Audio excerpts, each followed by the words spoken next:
দুইজন ফেরেশতা, আল্লাহর এমন দুই সৃষ্টি যাদের পুরো অস্তিত্বটাই ছিল আনুগত্যের সমার্থক। এক মুহূর্তও তাসবিহ থেকে বিরত হননি কখনো। রাত দিনের প্রতিটি প্রহর শুধু ইবাদত, শুধু পবিত্রতা ঘোষণা।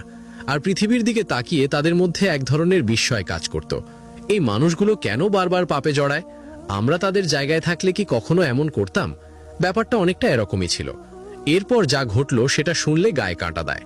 আল্লাহ যখন এই দুজনকে পৃথিবীতে নামিয়ে দিলেন, একটা সন্ধেও পুরোটা বার হলো না, মদ পান করলেন, ব্যভিচারে জড়ালেন, একজন নিরপরাধ মানুষের জীবন কেড়ে নিলেন, এমনকি মূর্তির সামনে মাথা নোয়ালেন।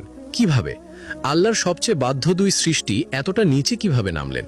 তাদের শেষটাই বা কি হলো? পুরো ঘটনাটাই বলা যাক গোড়া থেকে। আদম আলাইহিসসালাম জান্নাত ছেড়ে পৃথিবীতে পা রাখলেন।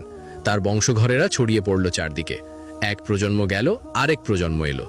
সময়ের সাথে সাথে আল্লাহর স্মরণ ফিকে হতে থাকলো মানুষের মন থেকে। পাপ বাড়ল, ধীরে নয়, স্রোতের মতো। কেউ খুন করছে, কেউ চুরি করছে, ব্যভিচার চলছে প্রকাশ্যে, মদের নেশায় ডুবে আছে একদল। আরেক দল আল্লাহকে বাদ দিয়ে পাথরের মূর্তিকে সিজদা করছে। পৃথিবীটা যেন একটা অন্ধকূপে পরিণত হলো। আসমানে ফেরেশতারা এসব দেখতেন। দৃশ্যটা তাদের কাছে অসহ্য ছিল বললে কম বলা হয়। মানুষ আল্লাহর দেওয়া খাবার খাচ্ছে, তারই দেওয়া পানি পান করছে, তারই বাতাসে শ্বাস নিচ্ছে, তারই দেওয়া সুস্থতায় চলাফেরা করছে, অথচ ঠিক সেই আল্লাহরই বিরুদ্ধে যাচ্ছে। ফেরেশতারা আপোষে বলাবলি করতেন, কি হলো এদের? এত কিছু পেল, নবী রাসূলও এলো তাদের কাছে, তারপরেও এরা ফেরে না। এক পর্যায়ে ফেরেশতারা আল্লাহর দরবারে সরাসরি অভিযোগ তুললেন। বললেন, হে আমাদের রব, আপনি যাদের পৃথিবীতে রেখেছেন তারা নাফরমানি করছে, ফাসাদ ছড়াচ্ছে, রক্ত ঝরাচ্ছে। কিন্তু এই কথার তলায় আর একটা কথা চাপা ছিল। সেটা সরাসরি বলা হয়নি, তবে ভেতরে ভেতরে তারা এটাই বোঝাতে চাইছিলেন, আমরা হলে এমন হতো না। আমরা তো রাত দিন আপনার ইবাদত করি, কখনো এতটুকু অবাধ্য হই না। আমাদের পৃথিবীতে রাখলে কোনো পাপই হতো না সেখানে। আল্লাহ সব কিছু জানেন। ভেতরের কথা, বাইরের কথা কিছুই তার কাছে লুকো থাকে না।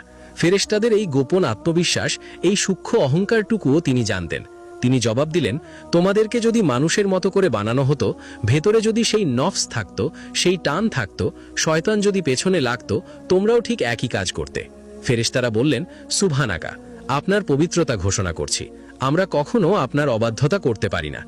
পৃথিবীতে থাকলেও শুধু আপনারই ইবাদত করতাম, শুধু আপনারই হুকুম মানতাম। আল্লাহ বললেন, তাহলে নিজেদের মধ্য থেকে দুজনকে বাছো, পৃথিবীতে পাঠাই, দেখি তারা কি করে।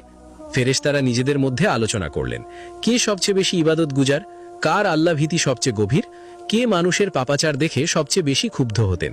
শেষমেশ দুজনকে বেছে নেওয়া হলো, হারুত আর মারুত। বাকি ফেরেশতারা নিশ্চিন্ত ছিলেন, এই দুজন গেলে ঠিকই প্রমাণ করে আসবেন যে পাপ থেকে দূরে থাকা অসম্ভব কিছু নয়।